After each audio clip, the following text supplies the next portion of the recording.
Whitewater. All right, let's see. Well, this is the base game. It's kind of a mixed bag. It's a re-imported game. Not a big deal there.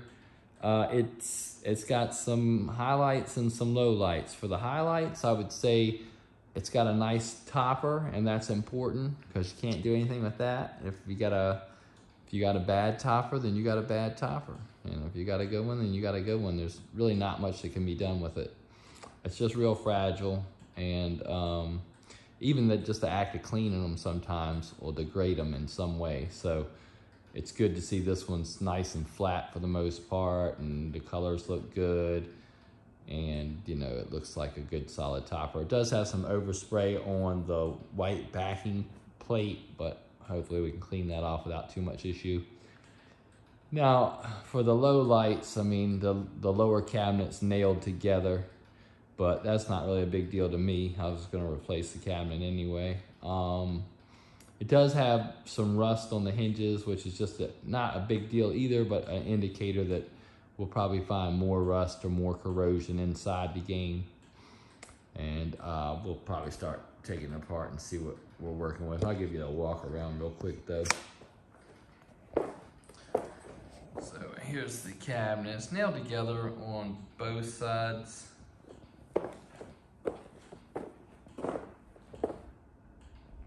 Typical fade. Playfield looks okay. Not really worth restoring a Whitewater playfield unless it's super nice these days, because by the time you deal with the ground in dirt in this shooter lane, and you know, all the ball drop damage here and here, and then the kick out damage there, and then repaint all the raft insert areas, and then the wet willy insert areas, then repaint the upper portions where the ball drops on it. It's just not really worth dealing with. The apron looks okay. I'll probably wind up stripping that and painting it the same color as I paint the head, and then and decaling it, because once you try to clean the glue off of here, you're usually gonna, whatever takes the glue off usually takes the art off. So when you have these spots where glue's stuck on there, you're probably gonna wind up having to either repaint or decal because of that. So that's an issue. And then it has the gouging right here where the apron guard digs into it. I see they adopted my shooter tip method of protecting the metal bracket across here from these post screws. That's good, I do that. It does have some kind of little modifications right here. This and this are not normally on there, but those look cool. I can definitely see reusing those. The trans light looks to be either a replacement back glass or replacement trans light. I'm not sure which one until I take it out, but it's not an original. Speaker panel plastic. It looks good. It looks good. It might be a new one, I'm not sure. Got a color DMD already in it, so that's good. And there's some of that rust we're a little bit worried about. So other than that, we'll find out when we open it up, and we'll take a good look at it inside. Let's see what's going on in here.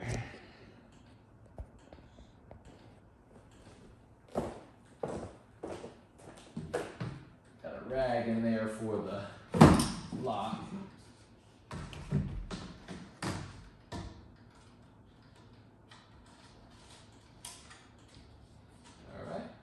This is a replacement trans light.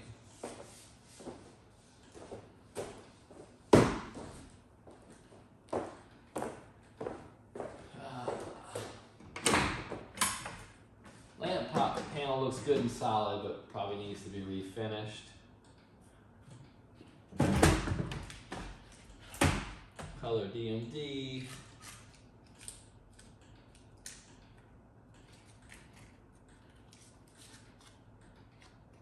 Topper lights are unplugged. Not sure why, but we'll find out.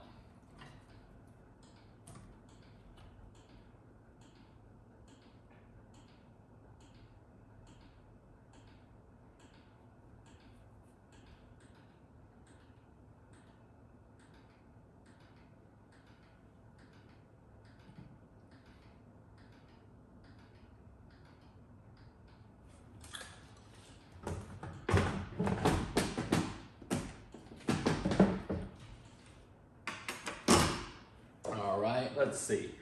I wonder why those topper lights are unplugged.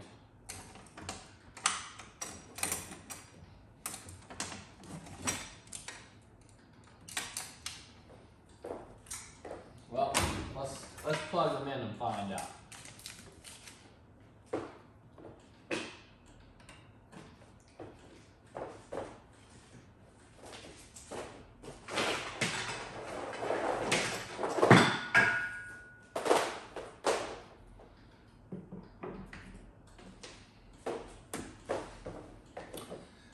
All right, let's see what happens.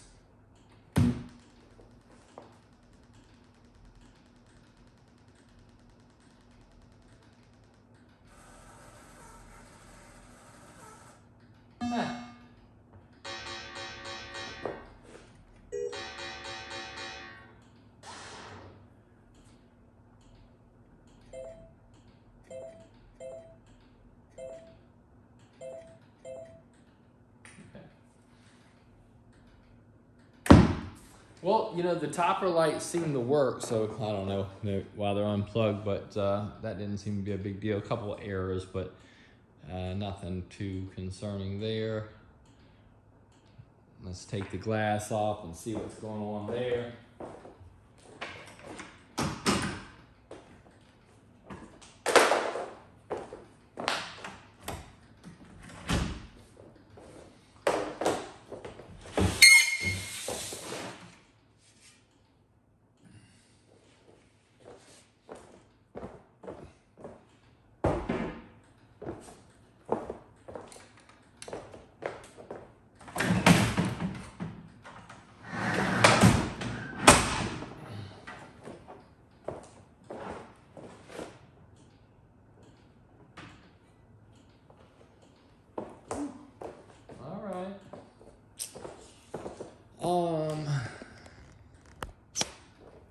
Not too bad, just pretty filthy.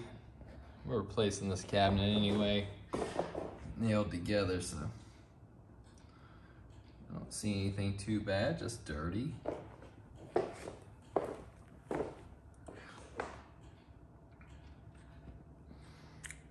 Corroded.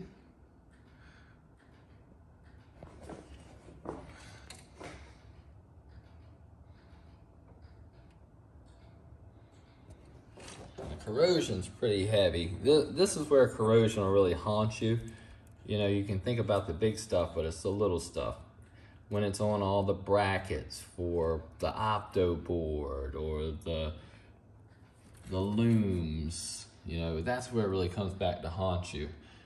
When it's on everything like this, it's almost like a barnacle on a boat.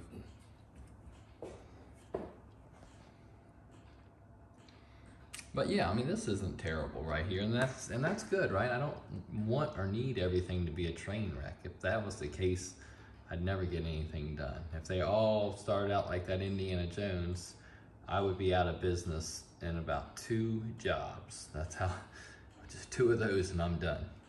So anyway, good. You know, we have a pretty reasonable starting candidate, so that's good. We'll make some changes to a couple things about it. Like one thing you'll see is when you look at this ground strap, it's bundled up, it's torn. We'll remove that and we'll put that plate, like a solid plate right there instead of this. Another thing we don't want are these brackets. I'll remove those and not put those back on. I don't know why they're originally there, but those kill the inside of a cabinet. I mean, they gouge the inside of a cabinet up terribly. If you look at the coils and stuff, it's got, you know, the wrong coils. It's running stern coils here and there, which are the same value. Spliced wires. Just normal, everyday stuff. Nothing shocking about this one. So that's good. And yeah, I mean, the 2 flippers are correct. It uses 2 different values. Well, actually 3 different values, because you're gonna have the 15411 over here, the 629 over there, and then the 630 for the upper. So this game uses 3 different flipper coils. But just at a glance, I can say it's one of these games where it's got Just a lot of rust and corrosion. You can see it's kind of oozed into everything. Incorrect parts. And it's gonna be mostly pretty standard build. Just the biggest issue is probably gonna be the rust and corrosion.